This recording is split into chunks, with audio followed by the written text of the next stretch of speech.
Welcome to Issues and Answers with your host, Dianne Kinderwater. Issues and Answers is presented as a public service to inform, educate, and better the lives of New Mexicans. And now, Issues and Answers with your host, Dianne Kinderwater.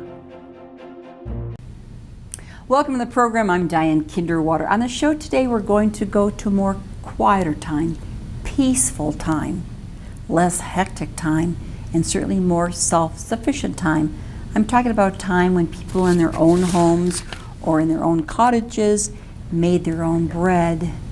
They also made their own furniture, even musical instruments. I'm talking about a time before the Industrial Revolution when we took all of these things out of the home and put it into the factory. Well, here in New Mexico, we can go back to that time. And the Bernalillo County Extension Services through New Mexico State University can help us do that. We're going to talk today about cottage industries, things that we can do in our homes, lake places, maybe even a tent up in the wilderness, things that we make for ourselves and our families, and things that we can now sell to the public, things with a little less regulations that we had in the past. So please stay with us as we discuss how New Mexico State University's Bernalillo County Extension Services is helping people learn about cottage industries and how they can become entrepreneurs, make things in their home, and sell to help pad their pocketbook, make a little bit more of these money in these times of inflation. So please stay with us. We'll be back right after this. Hey America, now there's a place where we can join our voice, Real America's Voice. Real America's Voice is coming to a town near you with a grassroots approach, bringing the real voice of America together. Real America's Voice is growing our family of networks across the country, and soon you could be part of that change. Download the Real America's Voice app and join other Americans just like you across the country, coming together for real. Welcome back to the program. I'm Dianne. You perhaps have gone to a farmer's market and seen some canned jams and jellies. I also see the hot spicy jams I want to send to my folks back home, back in Minnesota. They won't know what all this hot stuff is all about. But you've seen all these things and you think, where did they come from? Well, they didn't come from our large supermarkets. They came from someone's kitchen right here in New Mexico. And we're going to talk about whose kitchen and could it be yours? And why might you be interested in having your own cottage industry? Amber Benson from New Mexico State University, Extension Agent. Thank you so much for being part of the program. And Dianne Christensen, thank you so much as well. And both of you are Bernalillo County Extension Family and Consumer Science Agents. And Amber Benson Lemmer is new to our area, but is very enthusiastic about all this and helping us make some more money. Is this it? That's true. Yeah, so if you're a home business maker, I guess if you're starting up your home business and you want to maximize this favorite recipe you have for jam or jelly, or if you have this, this loaf of bread that's so delicious you just have to share it, and this could help you earn a little bit of extra income, like you said, to pad your pocketbook, this is a great way to do it. So a few years ago, New Mexico did allow home business makers to start up their businesses without this additional permitting or inspections for food businesses, small food businesses, for low-risk items. That's incredible that we have actually less regulation right? in the state. Why do you think they did this, Dianne? I think, for one thing, all of the other states in the nation had much more relaxed rules and we did not. Yeah, and always the cases. And it really allows people, before they had to rent commercial kitchen space, it was just a kind of a production, so it kept a lot of people out of the cottage industry. But now with more uniform regulations like most of the states in the nation have, it really allows people to do some of those shelf-stable kinds of things where you don't have to worry about any food poisoning or anything like that. They can do that in their home, and it makes it much more affordable. It makes it much more realistic and doable because you can do it in your own home. Well, I understand. I looked online with the Bernalillo County Homemade Food Act.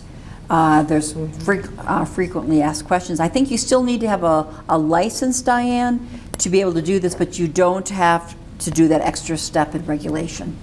Yes, Amber's actually the expert on this, so I'm going to let her speak to the regulation. It says it's still, you still need to have some kind of licensing to be able to do it. Right. With any type of business, you need to get your business license, and so that way you can take money, all those good things, and just be right and administratively. And now, as far as serving this food or selling this food or packaging this food, it's a good idea to, of course, get your food handler's permit. Yeah, that was what it was called. It was called the Brilliant, no longer, let's see, will no longer issue home-based food processor permits, and current permit holders won't have to renew those permits, so they don't need that permit. Right, you used to have to go through an application process, an inspection, or work through a certified kitchen that was already being inspected, and they've eliminated that barrier. So now it's definitely more accessible for the homemaker. So what types of things are we seeing in this cottage industry here in New Mexico? I've just noticed in my own life some nonprofits that are raising money or selling popcorn. I think bread could certainly be one of those things, jams and jellies, those kinds of things. Is that what we're seeing, that people are more free to sell and raise funds? We're seeing more. What other things have you seen, Amber? Yes, I did buy a nice sweet loaf the other day when I was at the Los Ranchos Farmers Market, the growers market out there. And what did you buy? It was like a sweet loaf bread, really tasty, and there's coffee. You can roast your own coffee and offer that if you want to do little bags of, dry granola. There's a lot of more low-risk, shelf-stable items that there's options. What about beef jerky, things like that? When you get into meats and dried things, you do want to make sure you're going through the proper processes and that you're running this by the right regulators. But yeah, I think they show candy, popcorn, chocolate-covered pretzels, dehydrated fruits, granola, dried mixes, roasted coffee, whole fruits and vegetables. They don't want you to cut it, and fruit jams and jellies. Yeah. We're able to make in our own kitchens. They say don't have the dogs or the kids around. Right. A clean area. I mean, there's some suggestions and things that are kind of required for you to do, but you're able to cook it all at your own home, your own cottage, and sell it. Yeah. Where else do they sell it? Farmers markets? Growers markets, if there's artisan markets, there's, even we have those food halls where they sometimes have retail spaces where you can get into. And I know they're looking for a lot of like Albuquerque local or New Mexico local makers. There's different programs also throughout the state that can help with like labeling and getting that like New Mexico stamp, that logo on your packaging that makes it, eye-catching to people that are out shopping. So there's a lot of different resources out there for the homemaker that can help you overcome some of those. And I think they do require the labeling, the person who produced it, the ingredients, and I think I read it, even if it's butter, you can't just put butter, you have to put cream, salt, whatever's in the butter. Yeah, by weight. And then you want to make sure that you're, being aware of like what allergens might be present, and that way you can really communicate how the food is made to the person who's trying to buy it and what that process looks like. Obviously the ingredients like you were talking about, like it's very important to communicate with buyers. So what types of things will they learn in this class that you're going to present in 2024? Yes, great question. I love that. So all different kinds of things. So what is the cottage industry? What does it look like in the past? We'll talk a lot about food safety and food safety resources to get certified. We'll talk about labeling, how to source your materials if you need to get bottles or bags or labels, where you can do all that. And then if someone's really interested in growing their business beyond a local growers market like we've been talking about, we can even discuss how they might get it into a Whole Foods or a local Sprouts or a Smith's or something like that within your own community. So it's not possible. It is possible. Have you heard of that, Dianne? Christensen, what have you heard? Well, you just look at, I know I go to the store and I see some of the salsas from the local restaurants here, and I was like, oh, I didn't know I could buy this at Smith's. So, I do see that from the local restaurants. Yeah. But I don't see it from someone's home. It all starts somewhere. Yeah. So this is a way of really developing your business and growing it into those markets. And it's really, if you start with a dream, how far do you want to take that? So we can really go through as rigorous a process of getting your products tested, for water activity and pH levels, and What do you mean by water activity? Water activity, great question. So anytime you're preserving a food for sale and for shelf life, you have to monitor the water activity because that's where bacteria harbors and grows. So that's one of the key indicators that we test for food. So if someone was interested in getting their product to market, we could suggest, hey, New Mexico State has this lab down in Las Cruces where you can send your product off to be tested. They can test your process, they can test your product, and make sure that it's safe for the greater consumer. Have you heard of anybody locally yet, of course you're new here, or in other states where you lived, someone who just was producing it in their home to actually get it onto a commercial supermarket shelf? Yes. There's, I don't remember her name off the top of my head, but she makes mustards and does like green chili and red chili mustards. And then there's the prickly pear syrups and the prickly pear jams that all started with local makers. So the mustard, tell me a little bit of the story about the mustard.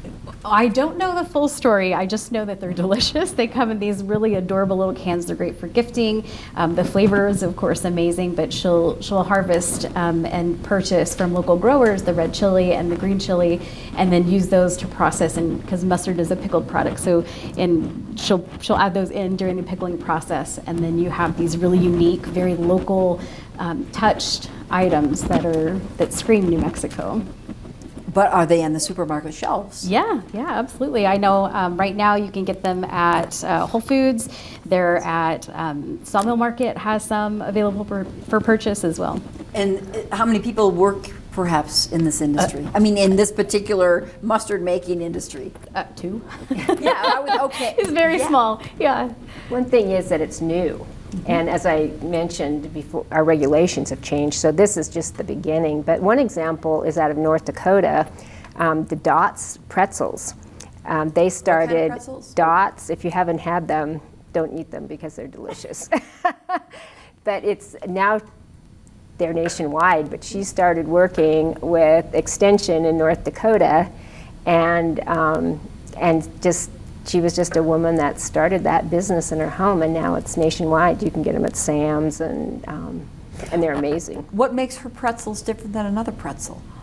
They have more calories than another pretzel, sadly. Seasoning. The seasoning, they have all different kinds. My husband told me these are great, and I was like, oh, how good can a pretzel be? Oh, these are really delicious. But that's an example that grew from just one producer working with their Extension, and now they're nationwide. So it's pretty fun. So we could see that in New Mexico, but we're just at the beginning. So what are some ideas? Let's think of some ideas of what from New Mexico we could produce in our homes and sell. So the pads of the prickly pear cactus, the nopales, there's a lot of different things that we aren't too familiar with or we don't eat all the time that we could help grow and really build recognition for the state and for our locally grown goods and produce. What else could we make? Anything, but that's where the community comes in because they're the ones that have the idea. They come to us, and then we're just this amazing free resource where we can help them get connected to all the right players in the game and really bring that dream into a reality. And the cost of the course is how much? For that one, I don't have the lab fee set up yet, but all the information will be on the website. I'll hope to have everything up by the end of August. And then if they're interested in producing things, there's some local upcoming food events. Yes, and they can also sell their products there, become a vendor, get a booth. We'll be there hosting some educational demos and teaching different things about fermentation at the Fermentation Fest that's in downtown Albuquerque. There's a fermentation fest? You have to go. Yeah, in October, yes. It's on a Sunday. Why would they have that? Okay, Albuquerque, fermentation and fungi? Fungi, yeah. Okay, sounds like a great thing to go to. Local food producers, farmers, educators tasting, Battle of the Breads, music, food, and fun, Sunday, October 22nd from noon to 6. Fusion Event Space, First Street, downtown. Okay, what's going to happen there, Diane?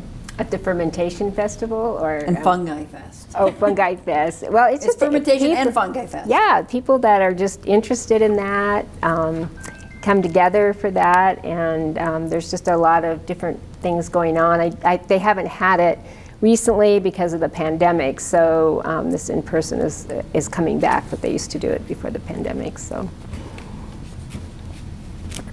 Well, the tomato fiesta is coming up. Okay, very you don't want to talk shortly. about the fermentation. Okay. I'll talk about them all. Okay, the Tomato Fest is Sunday, August 27th. It may have been on by the time this is on, but Albuquerque Garden Center on Lomas.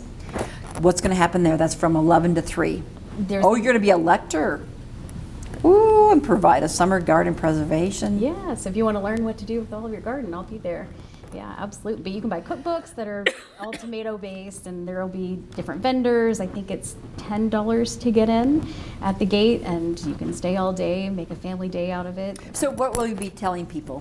I'm going to be telling people how to pickle tomatoes. That was a special request that we're going to be doing that, because I think a lot of times people think, salsa or, pasta sauce, and so I had a special request for pickled tomatoes, so we'll be doing a demonstration on that.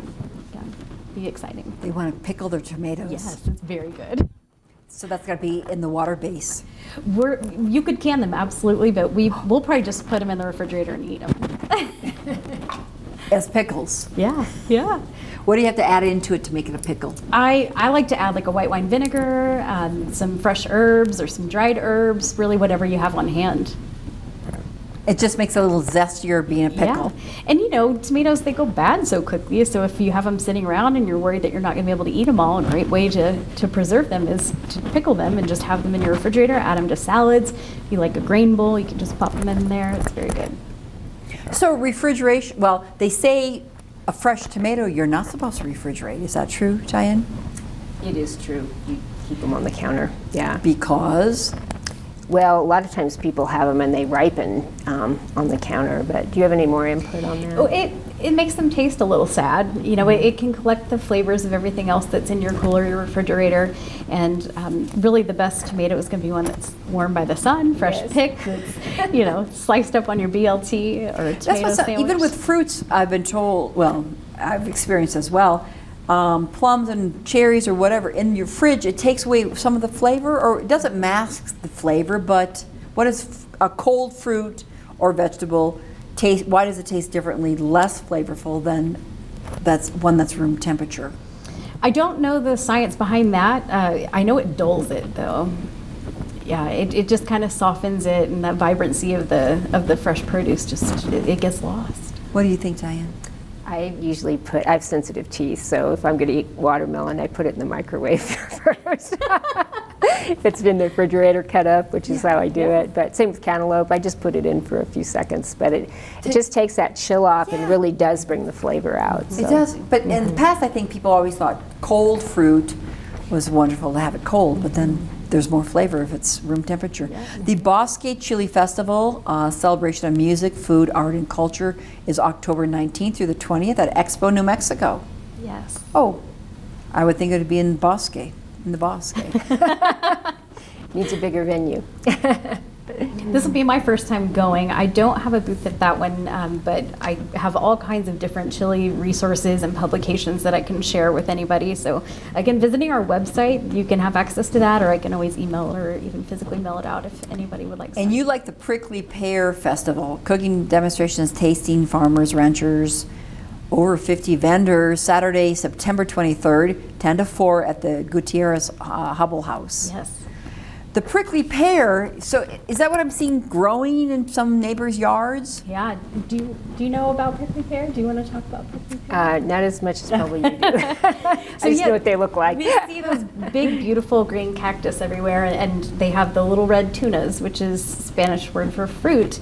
And those grow off the top, and they're just so pretty and so colorful, and they're that magenta color. And everyone gets so tickled about them because they taste so good, and they're just the red fruit. Yeah, absolutely. Oh, that's what they're. Are they just eating that, or do they eat some part of the? All of it. You want to be careful. What? All of the cactus. So there's there's a lot. Sure. Yeah, there's the little soft pads that don't have the really strong spikes on them. So those are going to be the ones that we'll harvest and we'll use to teach in a food preservation class in the spring. But the tunas will be ready later this, closer to fall, and so we'll have some courses on that, and that's, nice in tandem with the Prickly Pear Fest that's going to happen. And then again, we're ending with the October 22nd Albuquerque Fermentation and Fungi Fest. Yes. Holidays are around the corner. Well, not really. We won't push it, but they're coming. A lot of classes that you have. not just food preservation and cooking type of things. What else do you have coming up? We're going to be doing a gluten-free baking and cooking class on Zoom coming up in September, and it's going to be led by 2 agents that actually deal with that in their personal lives, so they're very knowledgeable. And then following that, we're going to do med instead of meds, and it's going to be about the Mediterranean diet. That's also going to be on Zoom statewide. And so that's going to talk about how eating the Mediterranean diet, all of the health benefits around that. And so that we're looking forward to that. And then, of course, in October, we have our live kitchen creations, which is a cooking school for people with diabetes and their families. And so that will be 4 weeks in October, if people would like to join us. And a lot of these are in person?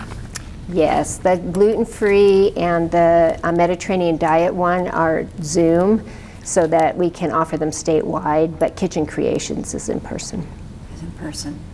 And in the new year, Dianne Christensen? Well, I'll be starting off with all of my National Diabetes Prevention programming, and we do a lot of health and wellness in the new year. So if people are interested in that, they should actually jump on our website in December and sign up so that they can get a slot. That's almost a year-long program. Yes, Do people, and I believe they come in person at least once a month? Yes, we meet in person for 16 weeks just to kind of go over the principles and really get them comfortable. It's not a diet, it's just helping them integrate healthy habits into their unique lifestyle. So it's not a prescriptive type thing, it's helping them. Do people stay with the program They throughout the do whole stay year? with the program because we lessen the meetings as the year goes on. And so, but it's really important, if you're going to make those big changes, you really have to have support of a coach like myself, and also the support of a group. It's very hard to do these things on your own. You've been a guest and on Issues and Answers numerous times, and again, you bring us wonderful guests with you, like Amber. Thank you. Thank you. What kind of feedback do you get from viewers with into your programs? Well, it's really exciting. We appreciate the station so much. I know you and I saw each other at a fundraiser for it because it really allows people to know what free resources are out there, and Extension is your tax dollars at work, and so we really want to get the word out about all the different things that we offer and people can avail themselves of. And you bring such a great wealth of information to the show, and so much more you have Yes. in your classes. What can you touch upon that I haven't? We have just a couple of minutes left. Amber Benson, who Absolutely. is Thank with you. Bernalillo County Extension, and of course Dianne Christensen, thank you. Your agents with the Family and Consumer Science Well, thank you Division. for having us and welcoming us to your community. It's important to us. But something that could be surprising to folks. Master Food Preserver Program. So we have all of these different projects in these different jars, and if anybody's interested in learning more and becoming a volunteer, I have an 8-week program that starts in February. You can learn more about it on our website, but you'll be able to go through all these different practices of food preservation and learn about how to do it, how to safely do it, and then how to teach it. It's an 8-week program. 8-week program. It's an intensive program. Wow. Yeah, but it helps people build their confidence in it and then learn how to teach it, and so then they get to volunteer in different ways through the extension program. But anything else you'd like to talk about cottage industry and what people have told you about doing it? Do they feel, I mean, we talked about making a little extra money, but what other really, reasons if you do they have do an this? idea, or if you have even a thought that you want to do this, come to the class, come learn about it, come explore that dream that you have that is really not so difficult to attain. So I think if anybody just has that spark of an idea, to follow it. If they have that favorite recipe. Yes. Maybe they're baking something at home and Yes. sharing it with their family and friends, and they say, how delicious, and they said, okay, I've done this enough for the family, time to make a little business out of it. Yes, yeah. More and more with inflation, people need not just one stream of income, they need several. And this is a really good way to do that at your leisure and have time to do it. And most of the things, Amber, that we're teaching them, again, the labeling and the resources, is it all regarding food, or jewelry making, pottery making? What types of cottage industries are we talking about with extension? Everything that I do and that I specialize in is going to be with food. If it's something else like that, I might be able to help you get connected to a resource, but definitely the focus is food. Is food. Okay, fantastic. There's so much more that people I know, we see them if you go to the farmers markets or the other opportunities. And again, you gave us a whole list of fun things coming up in September and October. So thank you. Thank you, Amber, again for being part of the program. And Dianne for the wealth of information and your enthusiasm. And you found a good one here to be enthusiastic with you. And we encourage people to look online in your website. bernalilloextension.nmsu.edu. Again, a little slower. bernalilloextension.nmsu.edu, or if you just Google Bernalillo Extension, will come up. It'll pop up there, and it'll be easy to find the courses and things there, the resources that you have. Great. Thanks again. Thanks for watching the program. I'm Dianne. Make it a great week with your family. We'll see you next time. Bye-bye.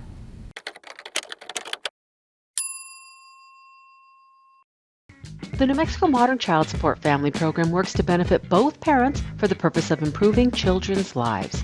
It provides the basics of child support, but goes further by helping parents step up to find better job opportunities that get them back on track to paying their monthly child support obligation. Find out how the Child Support Step Up program can help your modern family. Contact New Mexico Child Support today to learn more. Issues and Answers with your host Dianne Kinnewater is presented as a public service to inform, educate, and better the lives of New Mexicans. To comment on today's program or to purchase a copy of any Issues and Answers program, visit sunbroadcasting.org or call us at 505-345-1991.